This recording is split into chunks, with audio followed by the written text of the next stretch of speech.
Assalamualaikum warahmatullahi wabarakatuh. Saya Hanif Imaduddin akan mempresentasikan hasil praktik mengajar terbimbing saya guna memenuhi tugas UAS mata kuliah pengajaran peserta didik dan pembelajarannya, dosen pengampu Bu Woro Sri Astuti. Di sini saya melakukan praktik pengalaman lapangan di SD Negeri Baciro yang terletak di Jalan Mawar, Baciro, Kecamatan Gondokusuman, Kota Yogyakarta, dengan bimbingan guru pamong yaitu Bu Etik Setianingsih. Di sekolah ini saya melakukan praktik terbimbing selama 3 kali, di mana praktik pertama dilakukan di kelas 4, praktik kedua dilakukan di kelas 1, dan praktik ketiga dilakukan di kelas 4 lagi. Untuk kurikulum yang digunakan yaitu kurikulum Merdeka, di mana saya untuk presentasi kali ini menggunakan praktik saya yang ketiga, yang merupakan praktik saya yang hasil yang menurut saya paling memuaskan di antara praktik-praktik yang lain. Perencanaan. Saat melaksanakan praktik pembelajaran, tahap pertama yang saya lakukan yaitu perencanaan. Di sini saya melakukan beberapa tahapan. Yang pertama yaitu observasi kelas, di mana saya melakukan observasi di kelas yang akan saya laksanakan pembelajaran. Kemudian konsultasi guru kelas, melakukan tanya jawab dan guru kelas. Yang ketiga, pembuatan perangkat ajar seperti modul, RPP, bahan ajar, dan lain-lain. Dan yang keempat adalah konsultasi guru pamong. Pada observasi kelas ini, hal yang saya lakukan yaitu mengamati kondisi kelas saat pembelajaran bersama guru kelas. Saya mengamati apa saja yang dilakukan oleh guru kelas saat pembelajaran berlangsung.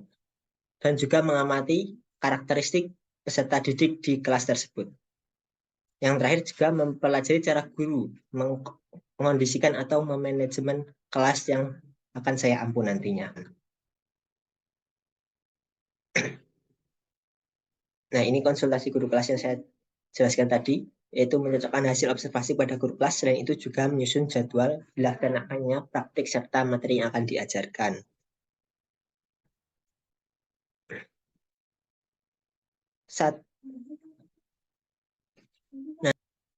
Nah, setelah menanyakan kepada guru kelas, saya akan menyusun perangkat ajar. Di antaranya ada modul ajar, bahan ajar, serta media, lembar kerja peserta didik, instrumen evaluasi, dan soal evaluasi. Nah, untuk penyusunannya sendiri, saya biasanya memakan waktu 2-3 hari, di mana nanti dengan berbagai media yang saya gunakan seperti Microsoft Word untuk modul ajar dan soal evaluasi, terus menggunakan Canva untuk membuat bahan ajar atau media ajar serta LKPD, dan YouTube untuk mungkin menambah media dalam menerangkan materi yang saya ajarkan. Langkah terakhir dari perencanaan proses pembelajaran adalah konsultasi guru pamong dan dosen pembimbing. Nah, karena kesibukan yang ada dari guru pamong dan dosen pembimbing lapangan, saya biasanya mengkonsultasikan bahan ajar saya menggunakan online atau WhatsApp gitu. Nah, setelah saya kirimkan, biasanya akan dikoreksi oleh guru pamong. Apabila ada masukan atau revisi, akan dilakukan perbaikan. Selanjutnya, setelah melakukan perencanaan, akan ada pelaksanaan. Pelaksanaan akan dilakukan pada siklus 3 ini. Pada kelas 4 Bahasa Indonesia, saya mengambil materi tentang kalimat utama dan kalimat tambahan. Jadi saya menggunakan metode berbagai macam, ada diskusi, presentasi, eksplorasi, tanya jawab, dan to stay. Pada tahap diskusi, siswa berdiskusi menemukan pokok pikiran setiap paragraf dalam bacaan. Nah, setelah selesai diskusi, tentunya akan dipresentasikan, di mana siswa melakukan presentasi hasil diskusi dengan model to stay. Selanjutnya ada eksplorasi. Pada eksplorasi ini siswa membaca teks dan mengamati gambar atau video pada buku siswa sebagai pembuka kegiatan pembelajaran. Tanya jawab dilakukan antara guru dan siswa apabila siswa belum memahami materi yang disampaikan. Ada metode to stay. Di sini kan siswa berkelompok. Nanti ada sebagian siswa yang berkeliling ke kelompok-kelompok lain untuk mempelajari yang sudah dipelajari kelompok lain, dan ada dua yang tetap stay di kelompoknya untuk menjelaskan ke kelompok lainnya. Jadi nanti seperti metode jigsaw, semuanya berkeliling. Nah, nanti kalau sudah selesai semuanya, akan kembali ke kelompoknya masing-masing menyampaikan hasil diskusinya seperti itu. Kegiatan di kelas. Nah, ini kegiatan secara rincinya. Yang pertama, siswa membaca teks dan mengamati gambar pada buku siswa sebagai pembuka kegiatan pembelajaran. Di sini siswa membaca cerita tentang kebudayaan di Indonesia. Nah, siswa disuruh mengamati.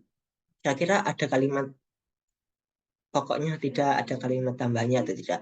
Yang kedua, guru menunjuk,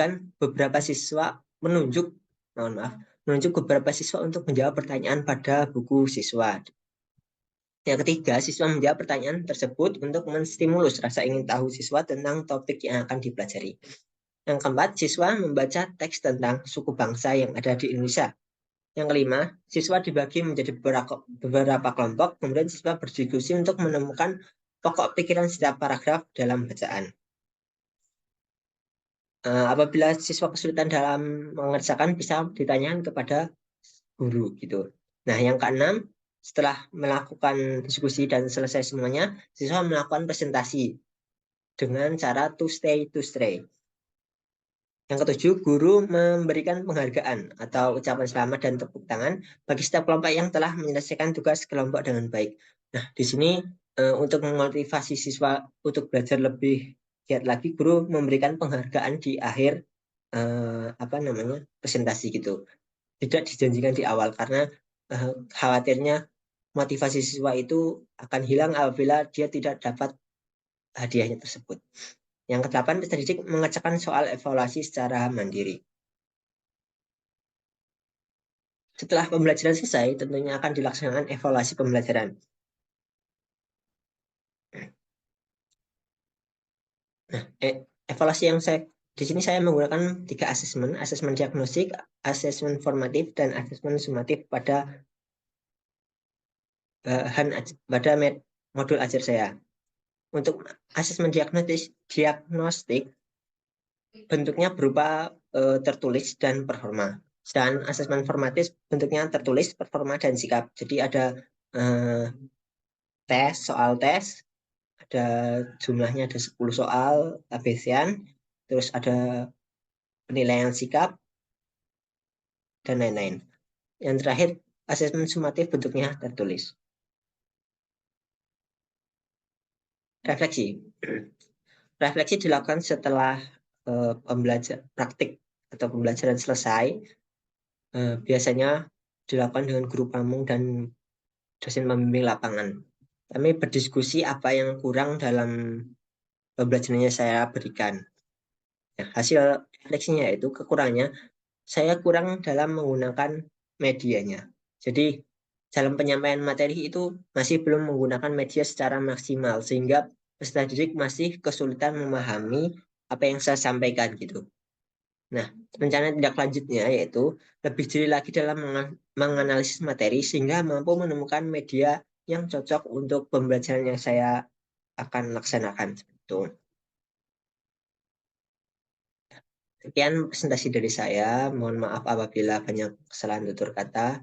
Assalamualaikum warahmatullahi wabarakatuh. Terima kasih.